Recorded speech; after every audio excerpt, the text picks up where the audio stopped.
Hello students. तो आज की हमारी क्लास है जियोमॉर्फोलॉजी, जिसमें हम पढ़ते हैं परतों की गति आज पढ़ेंगे। और ये टॉप मोस्ट इंपोर्टेंट 50 क्वेश्चन है जो हम करने वाले हैं। अंतर्जात बल हमारा पहला क्वेश्चन है, मुख्य रूप से किसके द्वारा संचालित होता है? अंतर्जात बल मुख्य रूप से किसके द्वारा संचालित होते हैं? तो ए ऑप्शन है सौर ऊर्जा, बी ऑप्शन है परतों के भीतर रेडियोधर्मिता और उष्मा, सी ऑप्शन है इसका हवा और पानी, और डी ऑप्शन है चंद्रमा का गुरुत्वाकर्षण खिंचाव। तो कौन सा ऑप्शन राइट है इसमें? जल्दी से आप कमेंट सेक्शन में आंसर दीजिए इसका। ये यूपीएससी 2011 और बीपीएससी 2018 में क्वेश्चन पूछा गया था। जल्दी से इसका आंसर दीजिए आप। तो पहला का हमारा आंसर है ए ऑप्शन राइट होगा हमारा। सोलर सॉरी, ए नहीं राइट होगा, बी ऑप्शन राइट होगा हमारा। पृथ्वी के भीतर रेडियोधर्मिता और उष्मा, यानी अंतर्जात बल मुख्य रूप से किसके द्वारा संचालित होते हैं? तो पृथ्वी के भीतर रेडियोधर्मिता और उष्मा। अगला क्वेश्चन है बहिर्जात बल अपनी अंतिम ऊर्जा कहाँ से प्राप्त करते हैं? तो ए ऑप्शन है पृथ्वी का आंतरिक भाग, बी ऑप्शन है सूर्य, सी ऑप्शन है रेडियोधर्मी क्षय, बी ऑप्शन डी ऑप्शन है ज्वालामुखी विस्फोट। कौन सा ऑप्शन राइट है? जल्दी से इसका आंसर दीजिए। यूपीएससी 2013 आरएस 2016 में क्वेश्चन पूछा गया था। इसका आंसर है बी ऑप्शन, यानी सूर्य। बहिर्जात बल अपनी अंतिम ऊर्जा कहाँ से प्राप्त करते हैं? सूर्य से करते हैं। अगला क्वेश्चन है महाद्वीपीय निर्माणकारी गतियों को और किस नाम से जाना जाता है? ये ऑप्शन है पर्वतीय निर्माणकारी, महाद्वीपीय निर्माणकारी गतियां, अचानक गतियां, बहिर्जात गतियां। कौन सा ऑप्शन राइट होगा? बीपीएससी 2014, बीपीएससी एमपीपीसी 2019 में ये क्वेश्चन पूछा गया है। इसका जो राइट ऑप्शन है वो हमारा है बी ऑप्शन, यानी महाद्वीपीय निर्माणकारी गतियां। अगला क्वेश्चन है पर्वत निर्माणकारी गतियों में शामिल है। तो ए ऑप्शन है महाद्वीपों का ऊर्ध्वाधर उत्थान, क्षैतिज बल जो वलन और भ्रंश का कारण बनते हैं। सी ऑप्शन है चट्टानों का अपक्षय, और डी ऑप्शन है अवसादों का जमाव। यूपीएससी 2015 और यूपीपीसीएस 2021 में क्वेश्चन पूछा गया है। और तो इसका जो राइट ऑप्शन होगा बी ऑप्शन हमारा, यानी क्षैतिज बल जो वलन और भ्रंश का कारण बनते हैं। अगला जो क्वेश्चन है हमारा, चट्टान में ऊपर और उठे हुए वलन को क्या कहा जाता है? ऑप्शन अभिनति, अपनति, ग्राबेन और हॉर्स्ट। तो कौन सा ऑप्शन राइट होगा इसमें? जल्दी से बताइए। इसका जो राइट ऑप्शन है वो हमारा बी ऑप्शन है, यानी अपनति। यूपीएससी 2016 और यूकेपीसीएस 2020 में क्वेश्चन पूछा गया था। अगला हमारा क्वेश्चन है चट्टान में नीचे की ओर धंसे हुए वलन या गर्त को क्या कहा जाता है? तो ये ऑप्शन है अभिनति, अपनति, भ्रंश और नापे। कौन सा ऑप्शन राइट होगा इसमें? जल्दी से आंसर दीजिए इसका। यूपीएससी 2017, एमपीपीसी 2018 में क्वेश्चन पूछा गया है। तो ऑप्शन जो है हमारा ए ऑप्शन राइट होगा, अभिनति। अगला हमारा क्वेश्चन है क्वेश्चन नंबर 7, और ये है भ्रंश मुख्य रूप से किसके प्रकार के बल के कारण होता है? भ्रंश है मुख्य रूप से किस प्रकार के बल के कारण होता है? तो ये ऑप्शन संपीड़न, बी ऑप्शन तनाव, सी ऑप्शन है अपर्दन और डी ऑप्शन है अपक्षय। कौन सा ऑप्शन राइट होगा इसमें? जल्दी से आंसर दीजिए। यूपीएससी 2010 और आरएस 2018 में क्वेश्चन पूछा गया था। इसका राइट ऑप्शन होगा बी ऑप्शन, यानी तनाव। अगला हमारा क्वेश्चन है क्वेश्चन नंबर 8, ये है रिफ्ट घाटी किसके कारण बनती है? तो ए ऑप्शन है संपीड़न बलों, बी ऑप्शन है तनाव बलों, और सी ऑप्शन है ज्वालामुखी विस्फोट, और डी ऑप्शन है हिमनदी अपर्दन। तो इसका जो राइट ऑप्शन होगा बी ऑप्शन, यानी तनाव बलों, यानी भ्रंश। यूपीपीसीएस 2012, बीपीएससी 2019 में क्वेश्चन पूछा गया। अगला हमारा क्वेश्चन है ब्लॉक माउंटेन, ब्लॉक पर्वत है किसके द्वारा बनते हैं? वलन, भ्रंश, ज्वालामुखी और अन्ना साधन किसके द्वारा बनते हैं? यूपीएससी 2013, एमपीपीसी 2015। तो इसका जो राइट ऑप्शन होगा बी ऑप्शन हमारा, भ्रंश के कारण जो है ब्लॉक पर्वत बनते हैं। अगला हमारा क्वेश्चन है क्वेश्चन नंबर 10, ये है निम्नलिखित में से कौन सा अचानक होने वाली अंतर्जात गति का उदाहरण है? ए ऑप्शन है समस्थिति, बी ऑप्शन है महाद्वीपीय बहाव, सी ऑप्शन भूकंप, डी ऑप्शन है अपक्षय। आरएस 2013, यूपीपीसीएस 2020 में क्वेश्चन पूछा गया था। आंसर बताइए इसका जल्दी से आप। सी ऑप्शन जो है हमारा राइट ऑप्शन होगा, भूकंप में। अगला हमारा क्वेश्चन है पटल विरूपण शब्द में शामिल है? ये ऑप्शन केवल पर्वत निर्माणकारी प्रक्रिया है, बी ऑप्शन है केवल महाद्वीपीय निर्माणकारी प्रक्रिया, सी ऑप्शन है पर्वत निर्माणकारी और महाद्वीपीय निर्माणकारी दोनों प्रक्रियाएं, डी ऑप्शन है भूकंप और ज्वालामुखी। यूपीएससी 2014, बीपीएससी 2021 में ये क्वेश्चन पूछा गया है। इसका राइट ऑप्शन है वो हमारा सी ऑप्शन है। और अगला हमारा क्वेश्चन है पृथ्वी की सतह को नीचा करने वाले सभी बहिर्जात प्रक्रियाओं के लिए लागू सामान्य शब्द क्या है? तो ए ऑप्शन है अधिवृद्धि जमाव, बी ऑप्शन है अनासाधन, सी ऑप्शन है पटल विरूपण, और डी ऑप्शन है ज्वालामुखी। कौन सा ऑप्शन राइट होगा? जल्दी से बताइए। यूपीएससी 2015, यूकेपीसीएस 2019 में पूछा गया था। इसका राइट ऑप्शन है बी ऑप्शन हमारा, अनासाधन। अगला हमारा क्वेश्चन है अपक्षय को किस रूप में परिभाषित किया जाता है? नदियां द्वारा चट्टानों का परिवहन, बी ऑप्शन चट्टानों का अपने ही स्थान पर टूटना और विघटित होना, सी ऑप्शन है अवसादों का जमाव और डी ऑप्शन है पर्वत निर्माण। कौन सा ऑप्शन राइट है इसमें? ऑप्शन जो है बी हमारा राइट होगा इसमें। बीपीएससी 2016 और जेपीएससी 2021 में क्वेश्चन पूछा गया था। अगला क्वेश्चन है अपसल्कन इसका एक प्रमुख उदाहरण है? रासायनिक अपक्षय, भौतिक, जैविक अपक्षय और वृत्तचरण। UPSC 2011, MPPSC 2017। कौन सा ऑप्शन राइट है, जल्दी से बताइए। हाँ, बी ऑप्शन हमारा राइट होगा इसमें, भौतिक अपक्षय। अगला क्वेश्चन है पाला पड़ना यांत्रिक अपक्षय एक प्रकार है जो सबसे आम है उष्णकटिबंधीय वर्षावनों में, रेगिस्तानों में, उस ऊंचाई और मध्य अक्षांश क्षेत्रों में, भूमध्य रेखीय क्षेत्रों में। UPPCS 2018, RS 2021। C option right होगा हमारा। अगला क्वेश्चन है हमारा ऑक्सीकरण, जल योजन और कार्बोनेशन किसके कारण होता है? भौतिक अपक्षय, रासायनिक अपक्षय, जन संचलन, अपरदन। कौन सा राइट होगा, जल्दी से बताइए। तो बी ऑप्शन हमारा राइट होगा, रासायनिक अपक्षय। बीपीएससी 2015, एमपीपीसीएस 2020 में। अगला क्वेश्चन है रासायनिक अपक्षय उन क्षेत्रों में सबसे अधिक सक्रिय होता है जो है ठंडे और शुष्क, गर्म और आर्द्र, गर्म और शुष्क, ठंडे और आर्द्र। कौन सा राइट है? बी ऑप्शन गर्म और आर्द्र। UPSC 2012, UPPCS 2019। भौतिक अपक्षय कहाँ प्रमुख है? ये ऑप्शन गर्म और आर्द्र क्षेत्रों में, भूमध्य रेखीय क्षेत्रों में, और गर्म रेगिस्तान और ठंडे क्षेत्रों में, तटीय मैदानों में। और ये क्वेश्चन आरएस 2013, बीपीएससी 2018 में ये पूछा गया था। राइट ऑप्शन बताइए जल्दी से आप। ऑप्शन सी हमारा राइट होगा इसमें। और अगला क्वेश्चन है हमारा कार्बोनेशन की प्रक्रिया किस प्रकार के चट्टानों को विघटित करने में सबसे प्रभावी है? ये ऑप्शन है ग्रेनाइट, बेसाल्ट, चूना पत्थर, कैल्शियम कार्बोनेट का, और बलुआ पत्थर। यूपीएससी यूपीपीसी 2014 और जेपीएससी 2016 में पूछा गया था। इसका राइट ऑप्शन है सी ऑप्शन हमारा, चूना पत्थर, जो कैल्शियम कार्बोनेट होता है, जो कार्बोनेशन की प्रक्रिया की चट्टान को विघटित करने में सबसे प्रभावी है ये। कास्ट स्थलाकृति, कास्ट स्थलाकृति किसका परिणाम है? पवन अपर्दन, हिमनदी अपर्दन, चूना पत्थर का रासायनिक अपक्षय घोलन, और ज्वालामुखी गतिविधियां। UPC 2016, BPSC 2020। कौन सा राइट है? सी ऑप्शन चूना पत्थर का रासायनिक अपक्षय। अगला क्वेश्चन, गुरुत्वाकर्षण के सीधे प्रभाव में ढलान के नीचे चट्टान के मलबे की गति को क्या कहा जाता है? अपर्दन, अपक्षय, वृत्तचरण और परिवहन। सी ऑप्शन राइट होगा। यूपीपीसी 2017 और एमपीपीसी 2021 में एक क्वेश्चन पूछा गया था। अगला हमारा क्वेश्चन है निम्नलिखित में से कौन सा सबसे धीमा जन संचलन है? भूस्खलन, मंड फ्लो और हिमस्खलन, मृदा विसर्पण। कौन सा राइट होगा इसमें? डी ऑप्शन, यानी मृदा विसर्पण जो है सबसे धीमा संचलन है। आरएस 2016, यूकेपीसी 2019 में क्वेश्चन पूछा गया था। अगला हमारा क्वेश्चन है मड फ्लो और अर्थ फ्लो किसके उदाहरण है? यानी पहले मड फ्लो था, अब अर्थ फ्लो, दोनों। धीमे जन संचलन और तीव्र जन संचलन, पवन अपरदन, रासायनिक अपक्षय, किसके उदाहरण है? जल्दी से बताइए। बी ऑप्शन, यानी तीव्र जन संचलन के मड फ्लो और अर्थ फ्लो उदाहरण है। यूपीपीसीएस और यूपीएससी में एक क्वेश्चन पूछा गया। अगला हमारा क्वेश्चन है एक चट्टान के आधार पर कोणीय चट्टान के मलबे के संचय को क्या कहा जाता है? मोरेन, हिमोड, टेलस या स्क्री, जलोड या लोएस। बीपीसी 2014, एमपीपीसी 2018 में ये क्वेश्चन पूछा गया है। इसका आंसर होगा हमारा बी ऑप्शन, यानी टेलेस या स्क्री। अगला हमारा क्वेश्चन है 25 नंबर, सामान्य भ्रंश तब होता है जब हैंगिंग बॉल फुटबॉल के सापेक्ष नीचे जाती है, हैंगिंग बॉल फुटबॉल के सापेक्ष ऊपर जाती है, चट्टाने क्षैतिज रूप में एक दूसरे के पार जाती है, कोई विस्थापन नहीं होता। कौन सा राइट है इसमें? A option, hanging ball football के सापेक्ष नीचे जाती है। यूपीपीसीएस 2011, जेपीसी 2018 में क्वेश्चन पूछा गया था। अगला हमारा क्वेश्चन है रिवर्स फॉल्ट किसके कारण होती है? तनाव बलों, संपीड़न बलों और अपरूपण बलों और गुरुत्वाकर्षण बलों। कौन सा राइट होगा इसमें?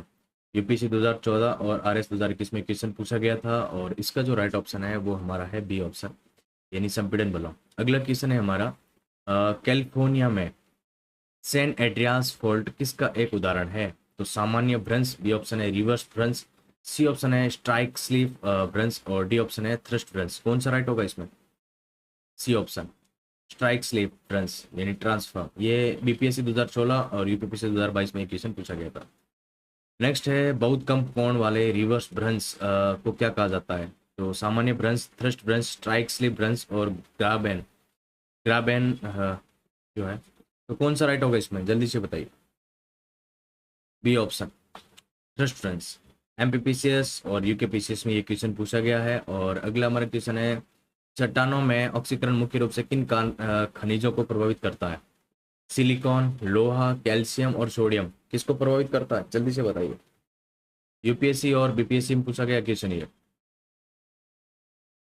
बी ऑप्शन राइट होगा हमारा। लोहा जो है ऑक्सीकरण मुख्य रूप से खनिजों को प्रभावित करता है चट्टानों में। अपसल्कन गुंबद मुख्य रूप से किसका परिणाम है? एक्सप्लिएशन डोमिस। अपसल्कन गुंबद किस मुख्य रूप से किसका परिणाम है? पाले की क्रिया, अनलोडिंग, दबाव का हटना और तापीय विस्तार, कार्बोनेशन, पवन अपरदन। जल्दी से बताइए। यूपी, पीसीएस और आरएस पूछा गया। बी ऑप्शन राइट होगा हमारा, अनलोडिंग और तापीय विस्तार। अगला क्वेश्चन है, सॉलिफ्लक्शन एक प्रकार का जन संचलन है जो आमतौर पर कहा जाता है, कहाँ देखा जाता है? रेगिस्तानों में या हिमानी क्षेत्रों में या टुंड्रा वाले क्षेत्रों में, उष्णकटिबंधीय वर्षावनों में, तटीय मैदानों में। यूपीएससी और एमपीपीसीएस पूछा गया था क्वेश्चन ये, बहुत इंपॉर्टेंट है। और इसका जो आंसर है बी ऑप्शन हमारा जो है, परिवहनी यानी टुंड्रा क्षेत्रों में ये देखा जाता है। अगला क्वेश्चन है, जैविक अपक्षय किसके कारण होता है? हवा और पानी, पौधों, जानवर और मानवीय गतिविधियां, तापमान और परिवहन, केवल रासायनिक प्रक्रियाएं। यूपीएससी और जेपीएससी पूछा गया। बी ऑप्शन, पौधों, जानवर और मानवीय गतिविधियों में जैविक अपक्षय यानी बायोलॉजिकल वेदरिंग इसके कारण होता है। अगला क्वेश्चन है, एग्रेडेशन जो एग्रेडेशन का तात्पर्य है, अपरदन द्वारा भूमि की सतह का नीचा होना, जमाव द्वारा भूमि की सतह का निर्माण या ऊंचा होना, चट्टानों का रासायनिक टूटना, ज्वालामुखी पर्वत निर्माण। कौन सा राइट है? यूपीपीसीएस, यूकेपीसीएस में पूछा था। बी ऑप्शन, जमाव द्वारा भूमि की सतह का निर्माण ऊंचा होना। अगला क्वेश्चन है, डिग्रेशन का तात्पर्य है, तो अपरदन और अपक्षय द्वारा भूमि का सतह का नीचा होना, अवसादों का जमाव, चट्टानों का वलन और चट्टानों का भ्रंश। कौन सा राइट है? ये ऑप्शन, सतह का नीचा होना, अपरदन अपक्षय द्वारा भूमि की सतह का नीचा होना, डिग्रेशन। आरएस 2013 और बीपीएससी 2020 में ये क्वेश्चन पूछा गया था। अगला हमारा, क्रमिकता में निम्नलिखित में से कौन सी प्रक्रियाएं शामिल है? केवल डिग्रेशन, केवल एग्रेडेशन, डिग्रेशन और एग्रेडेशन दोनों, ज्वालामुखी और भूकंप। यूपीएससी और एमपीपीसीएस पूछा गया क्वेश्चन। राइट ऑप्शन है हमारा इसमें सी ऑप्शन, डिग्रेशन और एग्रेडेशन। अगला क्वेश्चन है, एक समनत वलन की विशेषता है, विपरीत दिशाओं में समान रूप से झुकी हुई भुजाएं, एक ही दिशा में एक ही कोण पर झुकी हुई भुजाएं। सी ऑप्शन है, एक ही भुजा का पूरी तरह से क्षैतिज होना। डी ऑप्शन है, भुजाओं का न झुकना। कौन सा ऑप्शन राइट है इसमें? यूपीएससी और बीपीएससी में क्वेश्चन पूछा गया है। बी ऑप्शन राइट होगा इसमें। अगला हमारा क्वेश्चन है, नाप्य किसका परिणाम स्वरूप बनता है? साधारण वलन, अत्यधिक वलन और थ्रस्ट फ्रेंस, पवन अपरदन, ज्वालामुखी जमाव। किसका उदाहरण, जल्दी से बताइए।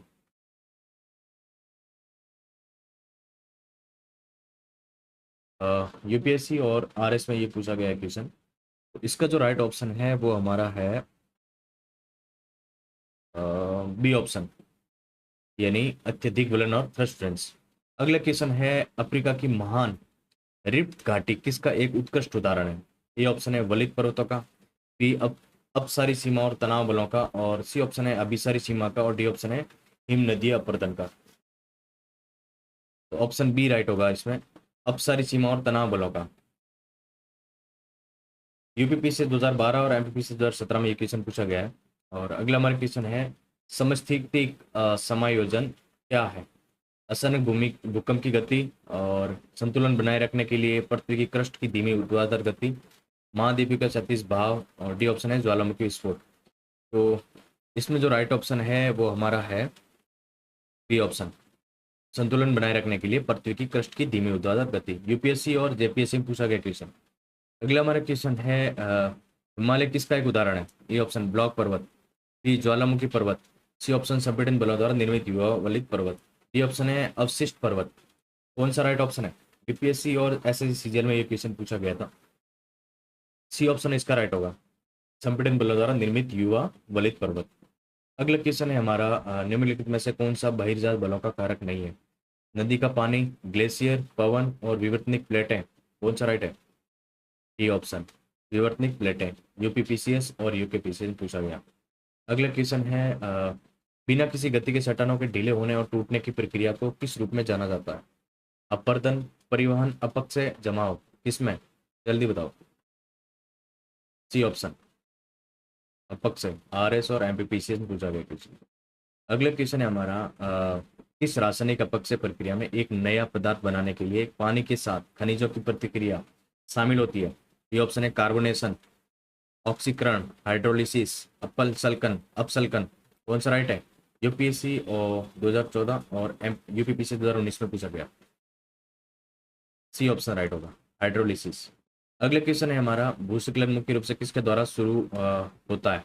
भारी वर्षा, भूकंप, कोमल ढलानों, घनी वनस्पति और कम गुरुत्वाकर्षण। ये तो क्वेश्चन सभी को आना चाहिए, जल्दी से बताइए। ये भारी वर्षा और भूकंप ऑप्शन राइट होगा इसमें। बीपीएससी और जेपीएससी में पूछा था क्वेश्चन ये। और अगला है हमारा, एक एकनत वलन की विशेषता है? दोनों भुजाएं समान रूप से झुकी हुई है और एक भुजा तेजी से झुकी हुई है जबकि दूसरी लगभग क्षैतिज है। दोनों भुजाएं क्षैतिज है और भुजाएं पूरी तरह से एक दूसरे पर मुड़ी हुई है। कौन सा राइट है? बी ऑप्शन, एक भुजा तेजी से झुकी हुई है। यूपीपीसीएस और एमपीपीसीएस में पूछा था क्वेश्चन। अगला हमारा है, भारत में विंध्य और सतपुड़ा पर्वतमाला किसका उदाहरण है? वलित पर्वत, ब्लॉक पर्वत, ज्वालामुखी पर्वत और वलित घाटियां किसका उदाहरण है? बी ऑप्शन राइट है, ब्लॉक पर्वत। यूपीएससी और बीपीएससी में पूछा गया क्वेश्चन है ये। 46 में बी हमारा राइट होगा, ब्लॉक पर्वत। अगला है हमारा, अनलोडिंग, दबाव जारी होना। अनलोडिंग के कारण चट्टानें फैलती है और दरार आती है, जिसका क्या होता है? जिससे क्या होता है? सीटिंग और अपसल्कन, कार्बोनेशन, ऑक्सीकरण और पाला पड़ना। कौन सा राइट है इसमें? जल्दी से बताइए। ये ऑप्शन राइट होगा इसमें, जो है सीटिंग और एक्सप्लोशन होता है, जिसमें चट्टानें फैलती है और दरार आती है, जिसके कारण अनलोडिंग के कारण फैलती है ये सारी। आरएस और यूपीपीसीएस में क्वेश्चन पूछा गया। अगला क्वेश्चन है हमारा, अनासादन एक संचयी प्रक्रिया जिसमें शामिल है केवल अपक्षय और केवल अपरदन, अपक्षय, वृत्त चरण, अपरदन और परिवहन और वलन और भ्रंश। कौन सा राइट है? जल्दी से बताइए। सी ऑप्शन राइट होगा इसमें, यानी अपक्षय, वृत्त चरण, अपरदन और परिवहन। बीपीएससी और यूकेपीएससी पूछा था क्वेश्चन। और अगला क्वेश्चन है, अपक्षय में जल योजन के कारण चट्टानों में क्या होता है? सिकुड़न और सख्त होना, पानी को सोखना, फैलना और तनाव से गुजरना, मैग्मा में पिघलना और वाष्पित होना। कौन सा राइट होगा इसमें? जल्दी से बताइए, आंसर दीजिए कमेंट बॉक्स में। बी ऑप्शन राइट होगा इसमें, यानी पानी को सोखना, फैलना और तनाव से गुजरना। यानी ये किसके कारण होता है? अपक्षय में जल योजन के जो चट्टानों के कारण होता है।